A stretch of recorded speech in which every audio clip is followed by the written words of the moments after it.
Aconteceu novamente. Acidente com carreta que transportava pedra de granito provoca a morte de 3 pessoas da mesma família.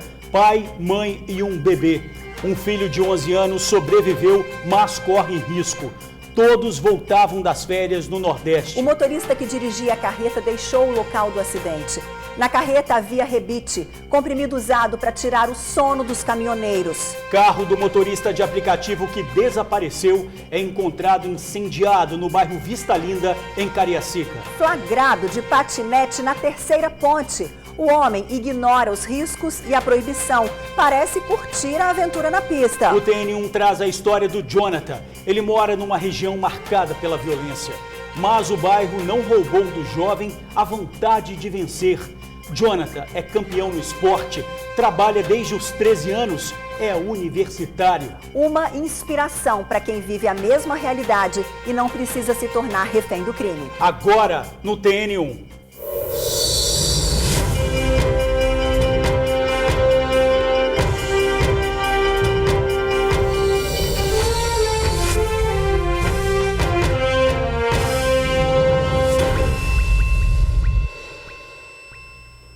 Oi, pessoal, bom dia. Olá, bom dia. Acidente com carreta que transportava pedra de granito provoca a morte de 3 pessoas da mesma família.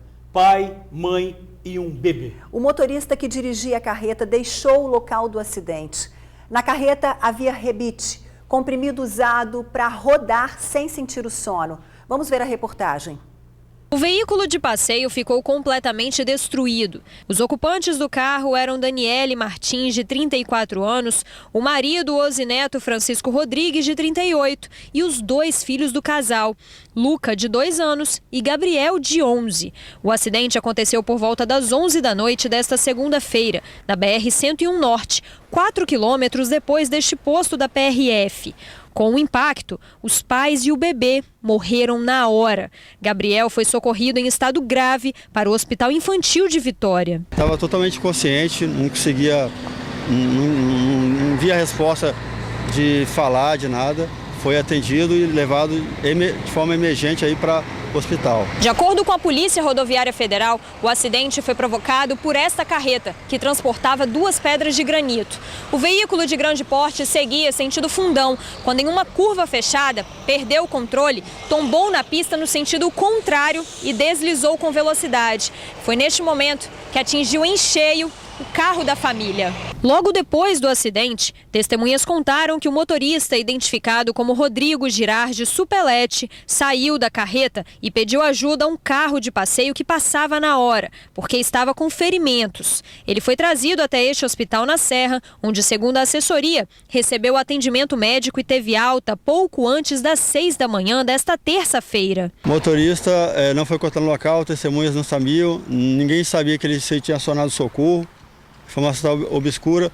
Depois de bastante tempo, informação de que ele estava no hospital Jaime dos Santos Neves, sendo atendido lá. Chegamos lá no local, não estava em estado grave, nem médio, estava lesões levíssimas. O que também chamou a atenção da polícia foi este medicamento, conhecido como rebite, encontrado nos pertences do motorista da carreta. A substância é ilegal no Brasil e utilizada por muitos caminhoneiros como estimulante para longas viagens. Além disso, os policiais encontraram irregularidades nas notas fiscais das pedras de granito que ele transportava. A nota fiscal, eu posso afirmar que estava irregular, totalmente irregular. Esse bloco é muito pesado. Em uma curva fechada, em alta velocidade, com certeza ele não vai conseguir realizar a curva. Ela não estava devidamente presa conforme a regra, as resoluções do CONTRAN, as normas, de trânsito, não estava 100% regular a forma de fixação do bloco de granitos da carreta. Perguntamos sobre o rebite, ele falou que já usou, mas que nesse dia não tinha usado. Para o inspetor, todos esses indícios levam a crer que o que provocou o acidente foi a imprudência. A gente vê uma família toda destruída por causa de um acidente que poderia ser evitado por um mínimo de prudência e segurança, porque você pega uma carreta com um bloco pesado, a responsabilidade é muito maior sobre os demais veículos na via. É um veículo de grande porte, ele deve andar com muito mais cuidado. E você vê muito desses veículos, dessas carretas, andando em alta velocidade, passando muitas vezes por cima de outros veículos fechando veículos na pista. É uma tragédia, né? É um desrespeito ao trânsito. São muitas mortes que acontecem no trânsito por causa desses motivos. Mas a gente preparou uma reportagem que mostra outros acidentes que aconteceram aí ao longo da BR-101 Norte, né, Ingrid? Todos esses acidentes envolvendo carreta que transportam pedras de granito. Vamos ver a reportagem. Em setembro de 2017, no canto da rodovia, 2 veículos em chamas. Equipes de resgate correm para socorrer as vítimas. Motoristas que passavam pela região ficam assustados com a cena. O acidente envolveu 4 veículos. Um caminhão com placas de granito, um micro-ônibus que transportava dançarinos de Domingos Martins, outro caminhão carregado de bebidas e um carro de passeio. Segundo a Polícia Rodoviária Federal, o motorista do caminhão com as chapas de granito perdeu o controle da direção ao fazer uma ultrapassagem. O veículo invadiu a contramão e atingiu o micro-ônibus. O coletivo bateu no caminhão de bebidas. 11 pessoas morreram na hora. A batida aconteceu na BR-101, em Mimoso do Sul. 3 dias depois do grave acidente, um caminhão carregado com chapas de granito foi apreendido pela Polícia Rodoviária Federal em Cachoeiro de Itapemirim. O veículo levava 37 chapas sem cumprir as normas de segurança. O motorista também não tinha autorização para o transporte de rochas. A empresa responsável pelo caminhão precisou transferir a carga para outro veículo. Em junho de 2017, outro grave acidente. 23 pessoas perderam a vida numa das maiores tragédias já registradas nas rodovias que cortam o Espírito Santo. O acidente que envolveu um ônibus de viagem, 2 ambulâncias e um caminhão com blocos de granito. A tragédia aconteceu na BR-101 Sul, em Guarapari. De acordo com a PRF, não havia autorização para transportar as rochas. O caminhão estava acima da velocidade permitida e transportava quase 2 toneladas a mais que o permitido. Nós identificamos que havia pneus careca, nós identificamos que o sistema de freio não estava funcionando corretamente, então acreditamos também que esses fatores possam contribuir para o acidente. Conversamos com o motorista do ônibus logo no início do nosso trabalho aqui de socorro às vítimas. Ele informou que o semi-reboque tombou na frente dele e logo após a cabine também tombou do caminhão. Ele tentou desviar para evitar o acidente, não conseguiu, acabou colidindo com a rocha de granito e também com parte da cabine do caminhão e então em seguida que ele caiu na ribanceira e o ônibus pegou fogo. Logo em seguida as ambulâncias que vinham atrás do ônibus também colidiram com a carreta, também saíram da pista, tá? E caíram fora da rodovia. Pois é, pessoal, quantas pessoas já perderam a vida em acidentes assim, né? Daqui a pouquinho a gente vai restabelecer o vivo com a repórter Bruna Maria, que vai falar sobre a fiscalização nas rodovias com a Polícia Rodoviária Federal. Foi preso ontem à noite um suspeito de participar de uma troca de tiros no Morro da Boa Vista, em Vila Velha. O jovem confessou participação no tiroteio. Disse que foi ao local para um ataque a um grupo de traficantes rivais. O detido é Joseph Duarte de Oliveira, de 29 anos. De acordo com a polícia, ele foi preso durante uma operação no Morro da Boa Vista, em São Torquato, Vila Velha. Segundo a Polícia Militar, as equipes da Força Tática faziam uma operação após diversas denúncias de que indivíduos armados trocavam tiros no alto do morro no início da noite dessa segunda-feira. Durante o patrulhamento, os militares se depararam com o suspeito que estava numa escadaria em um dos acessos ao Morro da Boa Vista. Ele foi detido e encaminhado à Delegacia Regional de Vila Velha. Com o detido, a polícia apreendeu este revólver calibre 38. A polícia disse que o detido já possui passagens por diversos crimes. O suspeito e a arma apreendida foram encaminhados à Delegacia Regional de Vila Velha. Os militares disseram também que o patrulhamento na região foi reforçado nos últimos 15 dias após intensos confrontos que têm aterrorizado quem mora na região. Pois é, a Polícia Civil informou que o homem foi autuado em flagrante pelo porte ilegal de arma e já está no presídio em Viana. Depois de 16 horas de buscas, foi encontrado o corpo do escalador que caiu da pedra O Frade e a Freira, no sul do estado. Bruno Vieira, de 37 anos, era comerciante e estava desaparecido desde domingo, quando aconteceu o acidente.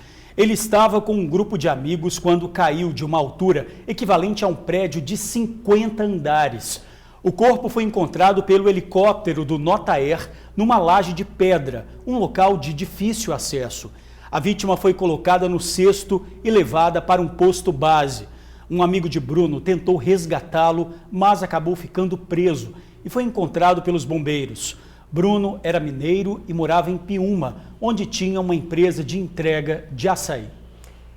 Pois é, George, agora a gente vai falar de um dado muito triste e preocupante. 60% das vítimas de homicídios no Brasil são adolescentes e jovens com idades entre 15 e 19 anos. A maioria das mortes está relacionada ao tráfico de drogas. Mas há aqueles que, mesmo vivendo em bairros dominados pelos traficantes, conseguem seguir bem longe desse caminho sem volta. É o caso do Jonathan. Aos 17 anos, ele mostrou que é possível enfrentar as dificuldades sem se render ao que é errado. Um verdadeiro campeão que soube vencer as ilusões que a criminalidade oferece. O rosto ainda é de menino, mas a rotina é de gente grande. É preciso saber administrar o tempo. Aos 17 anos, Jonathan é barbeiro, estuda educação física, é lutador e instrutor de kickboxing. Um adolescente livre que faz questão de fazer as próprias escolhas. O crime não está entre elas. Eu sempre tive grandes exemplos em casa, muitos conselhos dos meus pais, sempre batalharam para manter a casa, entendeu? Eu quero ser um exemplo para esses meninos que estão crescendo na comunidade e tem muito exemplo ruim, entendeu? Eu quero ser um exemplo bom para eles, quero que eles se inspiram em mim, entendeu? Jonathan mora na comunidade de Santo André, em Vitória. Boa parte dos valores dele pode ser colocado na conta dela, dessa mulher aí, a mãe de Jonathan. A gente sempre conversamos muito com ele, eu mais o pai, e igual agora, eu tenho 24 anos de casado, é uma família estruturada e também a religião também eu acho que ajuda um pouco. E sempre mostrei para ele o melhor caminho. O exemplo também fez a diferença. Os pais de Jonathan são frutos da educação. A mãe era técnica em enfermagem e foi para a faculdade quase aos 40 anos. Formou-se em enfermagem ano passado. Igual o pai dele também, o pai dele nem tinha estudo. Depois dos 26 anos, voltou para fazer o fundamental, fez para fazer curso de vigilante, que hoje em dia ele é vigilante também. Então, exemplos também, lógico que inclui, né? Muito mesmo, muito também.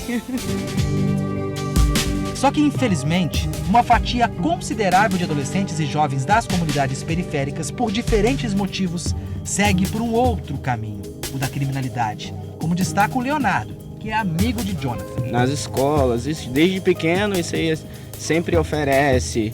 Olha, isso aqui, vai ali fazer aquele corre ali, rapidinho, é dinheiro fácil.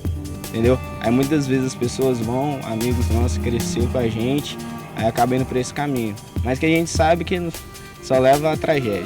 Praticamente metade dos assassinatos cometidos aqui no Brasil tem como vítimas jovens e adolescentes. E geralmente a história se repete, já que esses crimes são praticados quase sempre em áreas de periferia, onde existe uma grande concentração de vulnerabilidade social. Hoje, quase 60% dos homicídios no Brasil são de jovens entre 15 e 19 anos.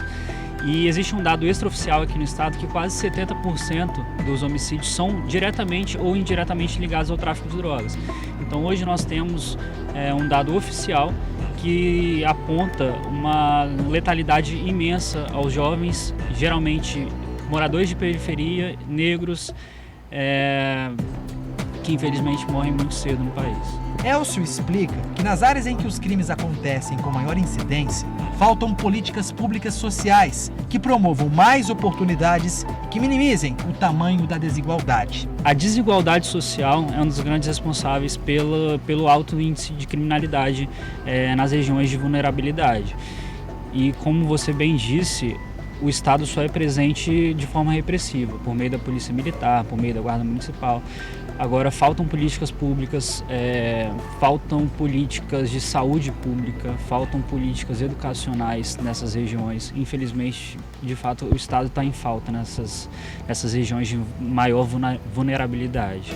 Ainda é cedo para dizer se Jonathan vai seguir na educação física, na barbearia ou no esporte. A verdade é que a maior conquista dele não é troféu nem medalha, mas a transformação social. Tem uma frase que eu sempre ouvi dos meus pais, que é: a vida do crime só leva a dois caminhos, ou é cadeia ou é caixão, entendeu? Não tem como tirar algo bom dessa vida, e se você faz algo ruim com a pessoa, a vida vai te cobrar depois. Então procurem caminhos melhores, entendeu? Corre atrás, estuda, trabalha, realiza o seu sonho. Quem quer ser jogador de futebol vai treinar, vai correr atrás, porque nada cai do céu, né?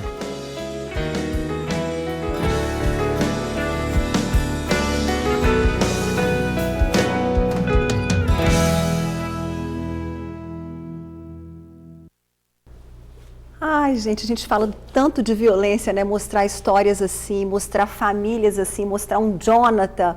É um orgulho pra gente, é emocionante a gente ouvir um jovem aí tão batalhador, uma família, uma mãe tão guerreira.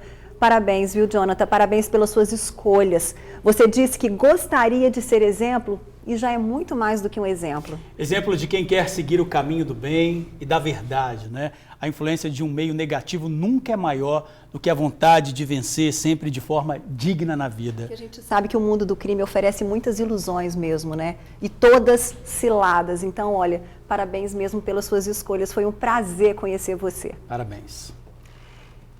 Bom, foi enterrada hoje cedo a idosa assassinada pelo ex-marido em Morada de Laranjeiras, na Serra. Depois de atirar na vítima, o aposentado cometeu suicídio. Eles foram velados e enterrados lado a lado. O crime aconteceu na garagem da casa. Apesar da separação, o casal vivia no mesmo terreno. Josédia Aguiar, de 65 anos, foi morta com um tiro na cabeça logo depois de voltar de uma festa no último domingo. Depois de executar a ex-mulher, Pedro de Aguiar, de 66 anos, atirou na própria cabeça. De acordo com a família, ele nunca aceitou o fim do casamento, que durou 40 anos. Os dois estavam separados há 2.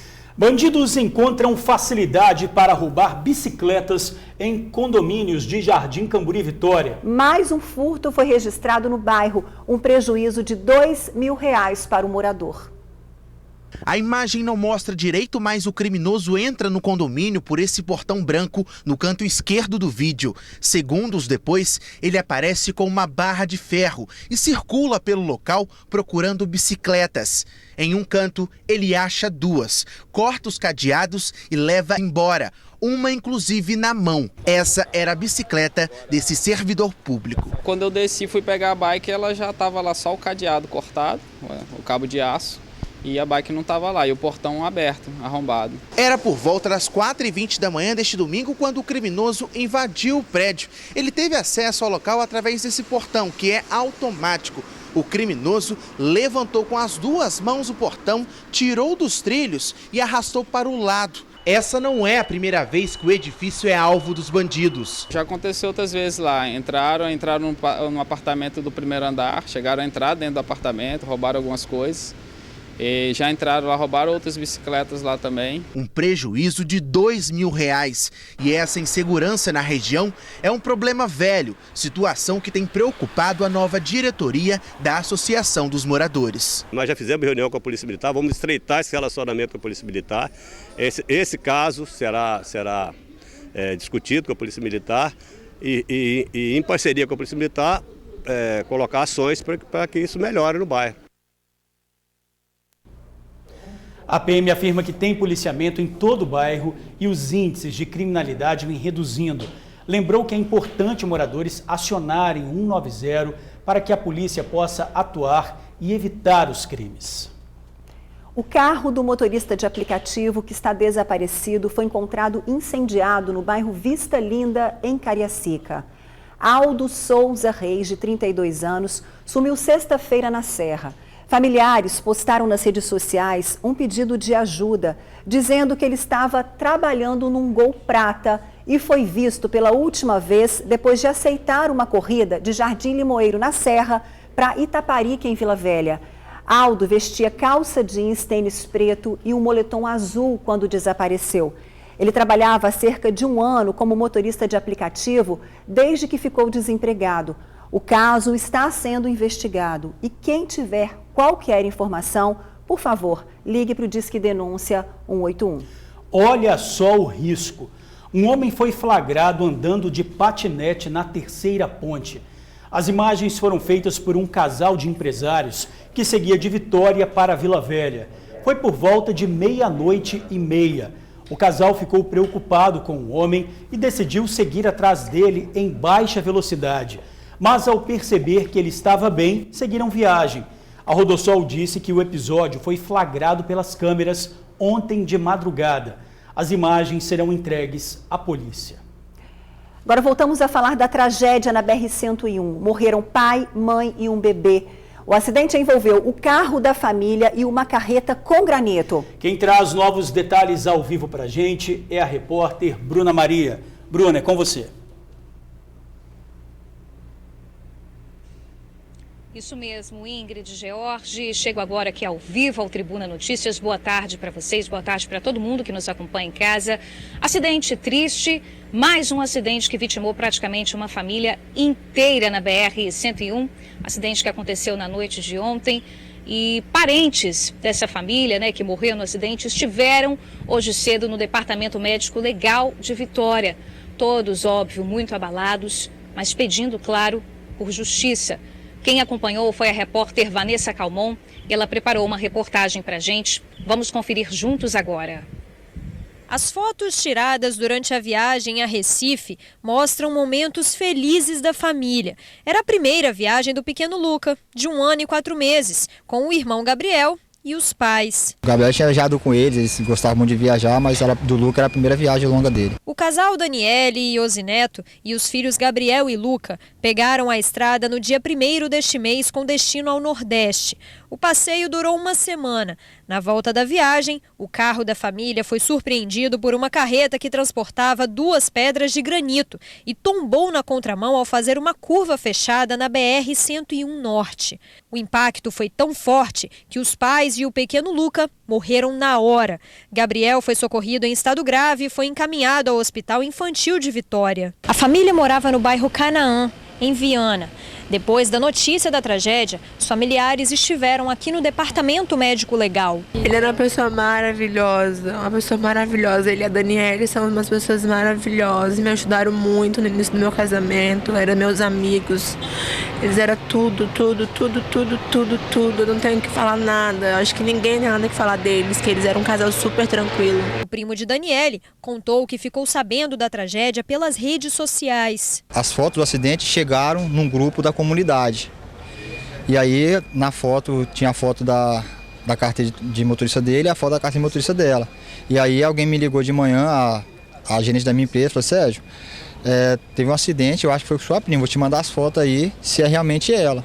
E era realmente ela. Aí foi na hora que eu fiquei sabendo que tinha acontecido uma tragédia. O motorista da carreta, que segundo a Polícia Rodoviária Federal provocou o acidente, foi identificado como Rodrigo Girardi Supelete. Logo após a batida, ele disse estar ferido e pediu carona a um carro de passeio até o Hospital Jaime Santos Neves. Aqui, passou por atendimento médico e foi liberado pela manhã. Na carreta, policiais encontraram rebite, que é uma substância estimulante, e notas fiscais irregulares. Com certeza vai ficar a saudade, a tristeza e a saudade e um pouquinho de revolta, porque era mais um acidente que poderia ser evitado.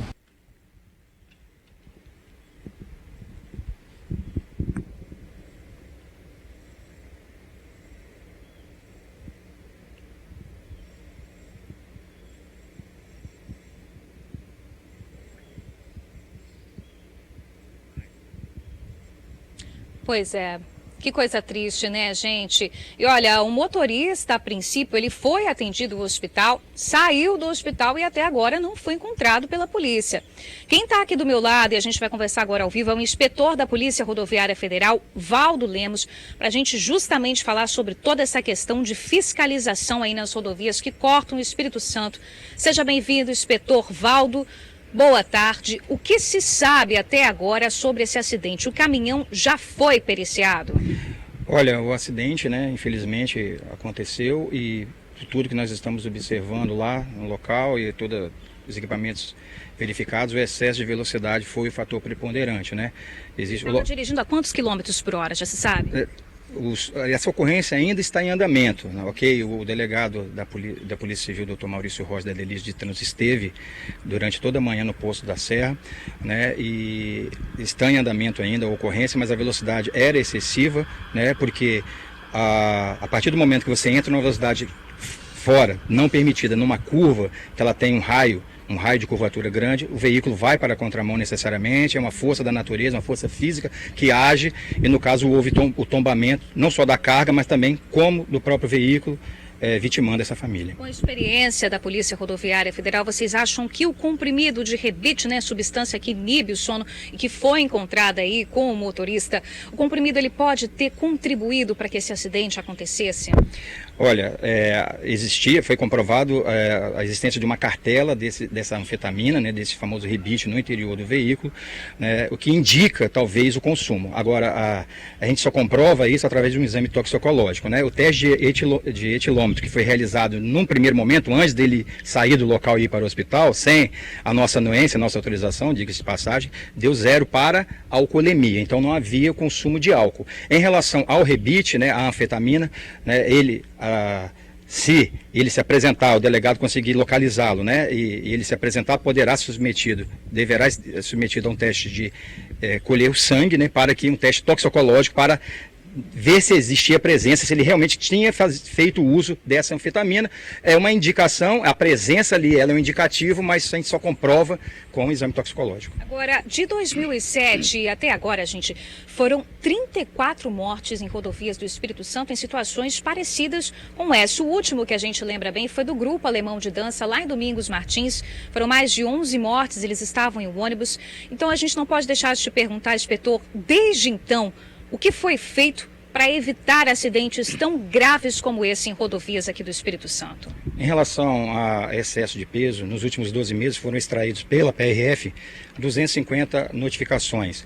A fiscalização de peso ela não é uma exclusividade da Polícia Rodoviária Federal, ela é feita também com o DENIT, através das balanças móveis nas rodovias não concessionadas, a 262 e a 259, e com a NTT nas balanças fixas. Então não é só a PRF que faz a fiscalização.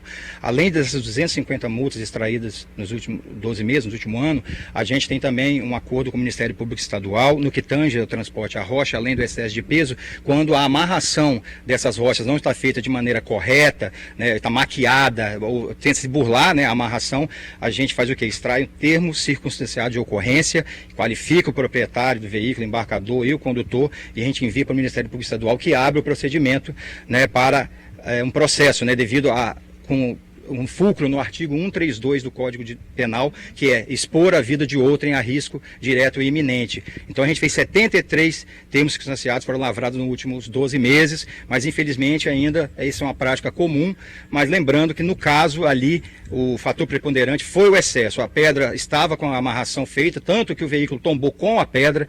Quando a amarração não é feita corretamente, a pedra cai, o veículo segue, mas ali o veículo tombou junto, né? Que leva a crer que a amarração ela estava feita corretamente e que o fator, infelizmente, que provocou essa tragédia foi a ação humana, no caso, o excesso de velocidade. O que mais, para a gente encerrar, chama a atenção aí da Polícia Rodoviária Federal nesses casos? É realmente um descaso das empresas com o transporte, né, dessas pedras, enfim, esses materiais pesados. E tem a jornada de trabalho desses caminhoneiros também, que muitas vezes acaba sendo muito pesada, né? O que chama a atenção da Polícia Rodoviária Federal? Existem vários fatores envolvidos aí, né, em relação ao transporte de cargas, não só de granito, como de maneira geral, em que às vezes as jornadas são longas e motoristas utilizam esse tipo de saída, né, de usar o rebite, que acaba atrapalhando, prejudicando até a saúde dele a médio e longo prazo, e tira ele a capacidade, depois de muitas horas ao volante, né, de vigília ao volante, ele perde a noção de espaço, tempo, isso prejudica. Muitos acidentes às vezes ocorrem devido, infelizmente, à utilização dessa prática. Eles dizem o quê? Que Se não fizerem isso, são mandados embora. Quer dizer, as empresas costumam dizer que não, que eles não devem fazer isso. Às vezes fica nesse jogo, nós temos casos tanto favoráveis à empresa e também casos em que os motoristas é que abusam, né? Então é uma questão mais complexa e complexa que a gente precisa de uma legislação que permita que a fiscalização ocorra em todo o processo, vamos dizer assim, do transporte, não só.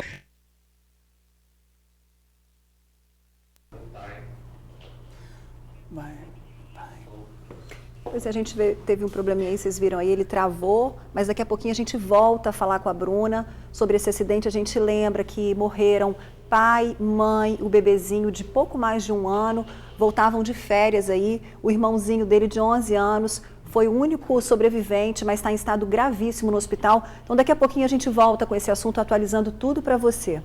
Olha, um outro acidente na BR-101 na Serra também terminou em morte. A vítima foi o motorista do carro. Ele seguia no sentido Serra-Vitória quando perdeu o controle da direção e atingiu um poste. Testemunhas contaram que o motorista teve um mal súbito ao volante, por isso acabou batendo. A vítima ainda não foi identificada e o corpo foi levado para o Departamento Médico Legal. Polícia prende 7 pessoas e apreende armas e até explosivos durante uma operação que teve como alvo criminosos do Complexo da Penha em Vitória. Entre os detidos, o assessor de um vereador de Viana.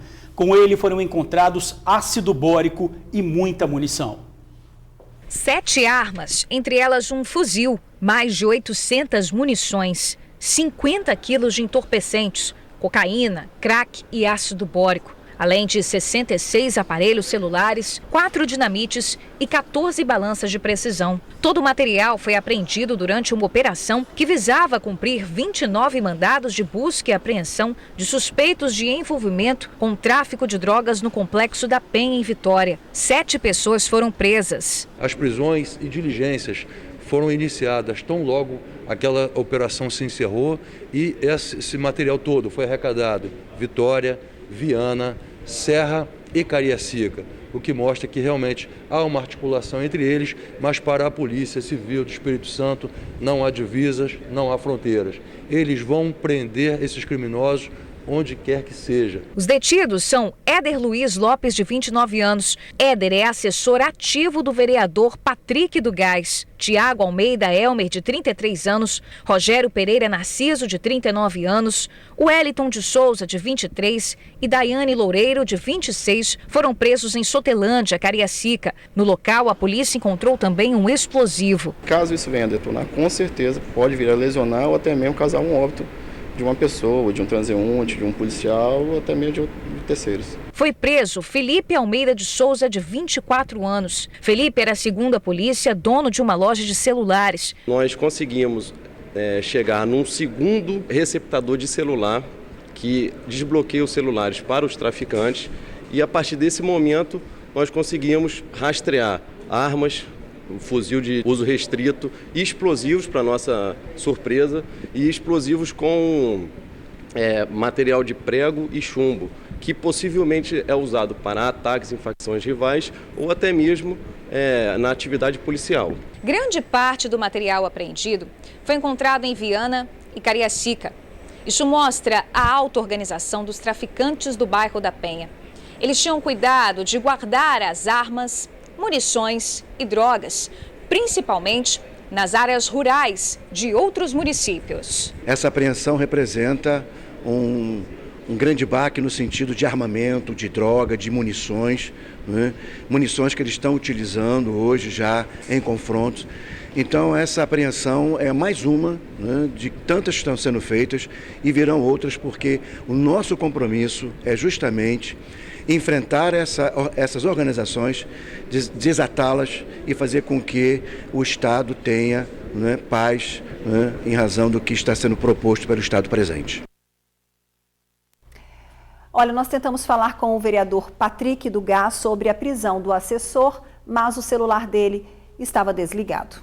A nossa equipe flagrou uma cena que mostra um dos problemas enfrentados por moradores de Nova Rosa da Penha 1, em Cariacica, os buracos. Mas a dificuldade de acesso não é a única bronca dos moradores. Tem esgoto no meio da rua, falta de pavimentação e valão sujo que atrai ratos e insetos. Vamos ver. Não se assustem! Esta é uma cena comum aqui na Rua 28, em Nova Rosa da Penha 1, Cariacica. É já que chega a galera do apoio. E todo dia desse jeito, o carro cai dentro do buraco, os moradores têm que tirar.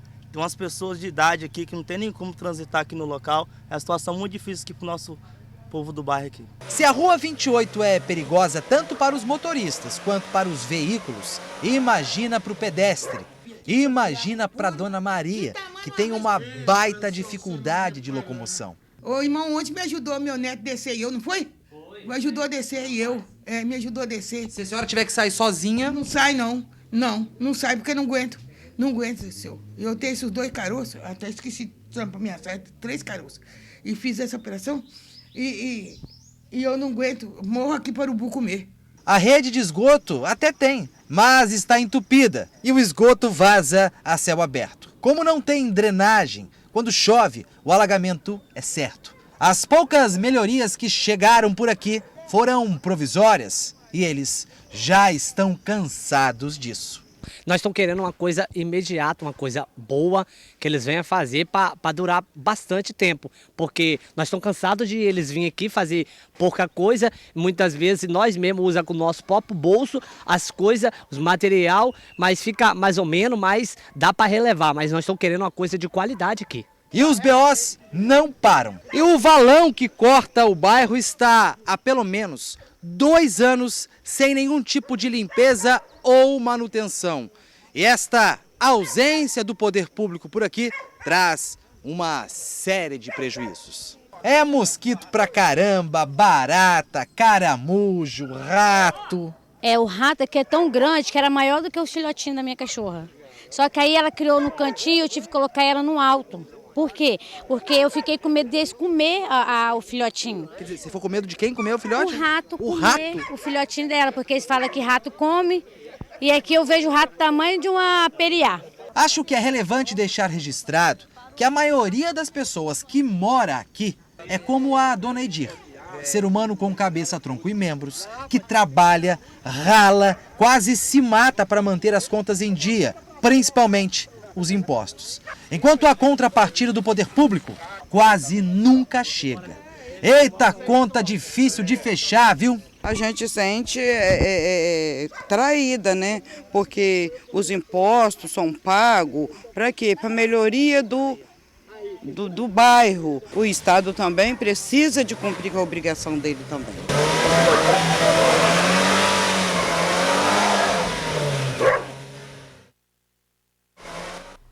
Conta difícil de fechar, não. Conta impossível de fechar, né? Não, Jorge? Impossível. Difícil.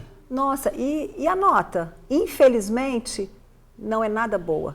A Prefeitura de Cariacica disse que um recurso de 70 milhões de reais foi liberado, mas o dinheiro só será investido nas ruas aprovadas no orçamento participativo. Detalhe, entre 2006 e 2013. Que ano a gente está mesmo? Pois é, 2019. Ou seja, obras aprovadas em orçamento participativo de 2006 e 2013, pessoal, e que ainda estão pendentes. Só depois serão feitas as ruas fora desse orçamento. Por isso, não é possível determinar o início de obras na Rua 28, em Nova Rosa da Penha. Sobre a limpeza no valão, os moradores devem ligar 162 e solicitar o serviço, Ingrid. Pois é, mas as contas a gente viu ali, né? Na mão de todo mundo, né? Chegam... Em dia, né? No ano certinho, em dia, né? Tudo certinho. Olha, o TN1 traz novas informações sobre o acidente que matou pai, mãe e um bebê na BR-101. Mais uma vez envolvendo carreta que transportava granito. Vamos mostrar ainda um transtorno, mau cheiro, mosquitos, dengue, tudo de ruim que lixo despejado em local errado provoca. O Tribuna Notícias volta já.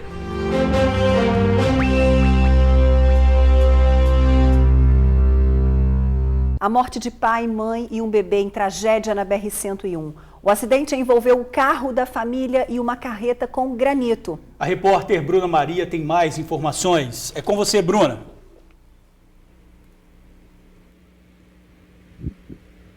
Pois é, gente, agora eu volto ao vivo para a gente encerrar a nossa conversa aqui comigo, o inspetor Valdo Lemos. Ele trouxe para a gente a confirmação de que o que pode ter provocado, a principal suspeita do que pode ter provocado esse acidente foi a imprudência do motorista. Ele estaria em alta velocidade, não é isso? Exatamente. Trata-se de uma curva, né, a configuração da via, e pela experiência, quando há esse tipo de tombamento, né, que o veículo invade a contramão já tombando, é porque a velocidade que estava sendo praticada pelo condutor era excessiva. Com certeza. Bom, a gente agradece a sua participação ao vivo, inspetor Valdo.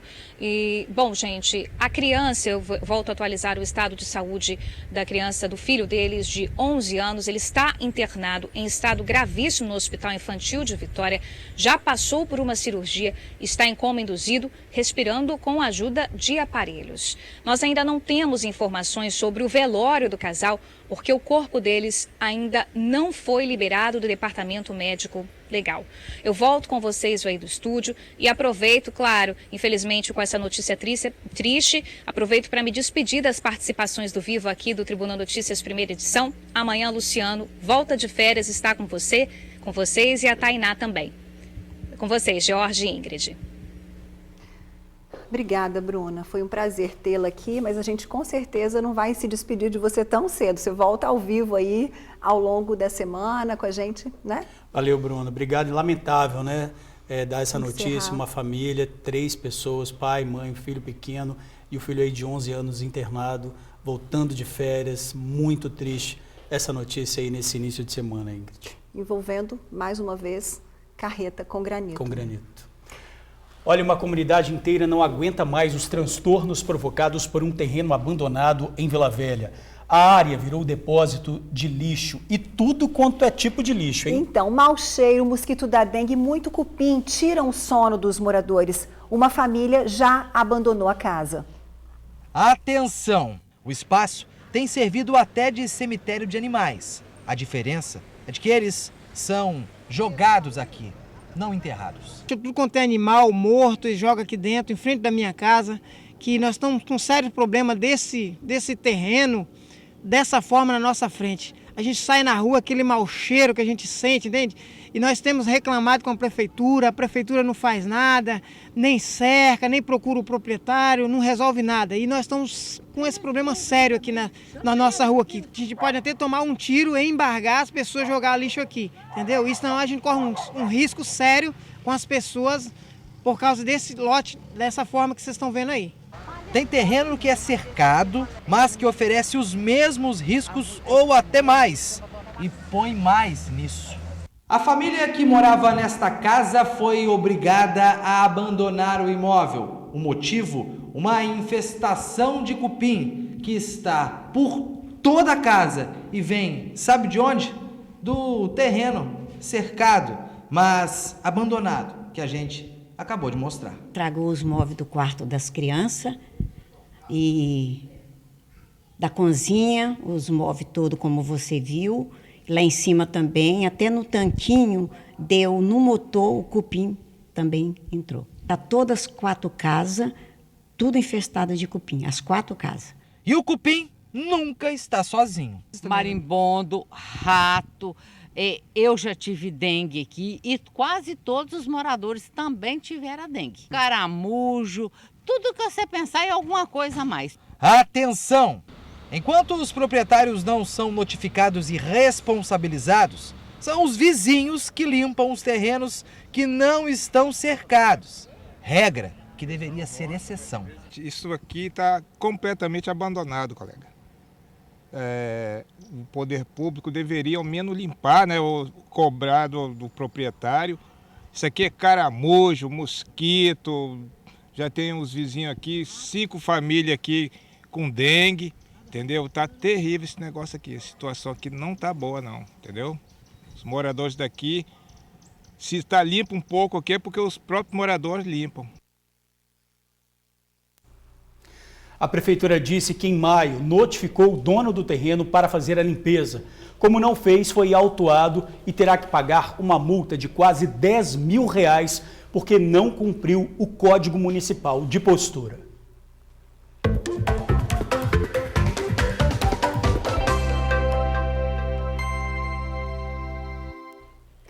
Olha, falar de emprego com você é sempre bom. Se a contratação é imediata, melhor ainda. São vagas em supermercado.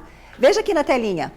Chances para auxiliar de serviços gerais, analista de RH, confeiteiro, encarregado de setor, fiscal de caixa, gerente de logística, pizzaiolo, analista de TI e gerente de loja. Você pode levar o documento em qualquer loja Carone ou mandar para o e-mail oportunidades@carone.com.br.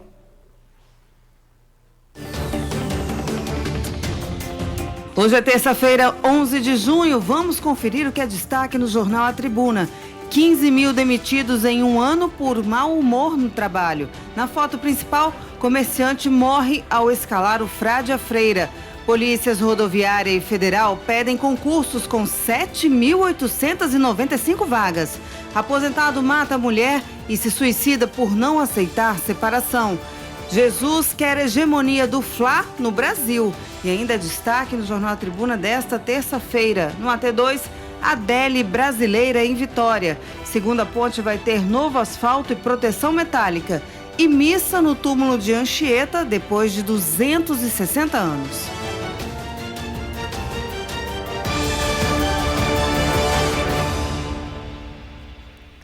E aí, a roupa de couro mofou? A bota tá cheia de manchas? O TN1 resolve esse problema rapidinho. O quadro Coisas de Casas tem dica para acabar de vez com o mofo. Tribuna Notícia volta. Tribuna Notícia volta já. É rapidinho.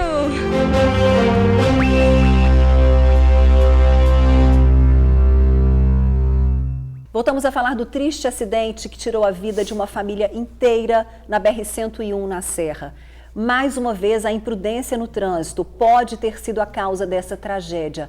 A carreta que carregava 2 pedras de granito perdeu o controle em uma curva e tombou, atingindo o carro da família, que retornava de uma viagem de férias do Nordeste.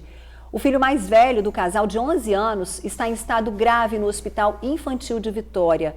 Os corpos continuam no DML para serem liberados e a família ainda não definiu o local e o horário do velório. O motorista da carreta passou pelo teste do bafômetro, que deu negativo. Durante o registro da ocorrência, ele saiu do local sem autorização da Polícia Rodoviária Federal e foi para o Hospital Jaime dos Santos Neves, na Serra. Depois de liberado, não retornou ao local e nem se apresentou à polícia até o momento. Na carreta foi encontrada uma cartela com inibidores de sono, o popular Rebite. Mais detalhes desse caso daqui a pouquinho no Ronda Geral com Isabela Vidal. Pois é, agora uma pausa nesse caso tão triste para dar dicas para os amigos do TN1. O friozinho chegou e é hora da mulherada tirar as botas do armário. Aí vem aquele susto, o mofo. Mas não precisa ficar preocupado não. No quadro Coisas de Casa, você vai aprender um jeito fácil de deixar a bota novinha e ainda como usar garrafas PET para guardá-las da maneira correta.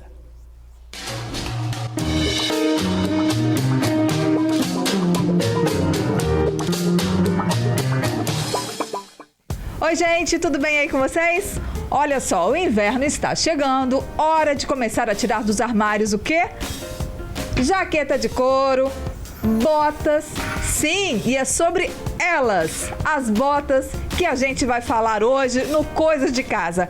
É uma dica tão bacana, gente, que olha, de surpreender, antes que você saia por aí desfilando com a sua bota. Então, se liga! Vou dar uma dica simples e fácil para higienizar suas botas. Essa bota aqui, ela está com mofo.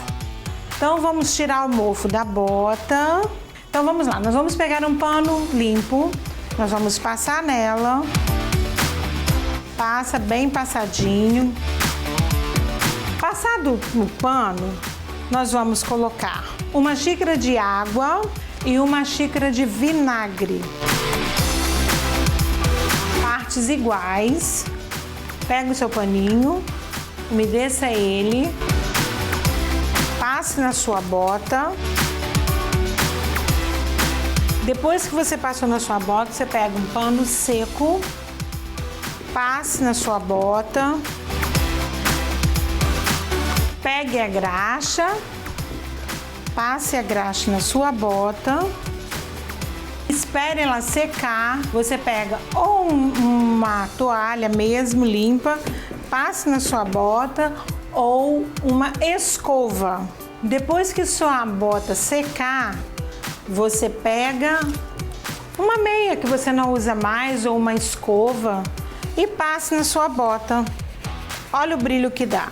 Vou dar uma dica também importante. Hoje nós deixamos nossas botas assim. As botas assim, elas estragam. Hoje no mercado, a gente encontra esse macarrão, que é um preço mais ou menos de uns R$10. Você corta ele ao meio e você pode colocar dentro da sua bota e dentro da sua sapateira. Mas se você não tem em casa, você pode usar a garrafinha PET, que ela também te ajuda muito a conservar a sua bota.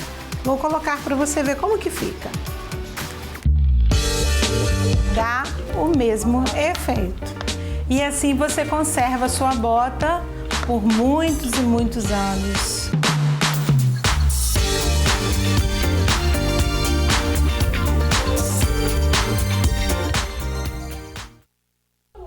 Gente, que dicas interessantes, hein? Nossa, adorei! E para conhecer mais dicas da Lu, basta acessar o Instagram, lu.organizer. E a gente fica por aqui agradecendo o seu carinho, sua audiência e até amanhã. Uma boa tarde para você, a gente espera amanhã 15 para meio-dia e agora você fica com ela, Isabela Vidal, no Ronda Geral. Até amanhã.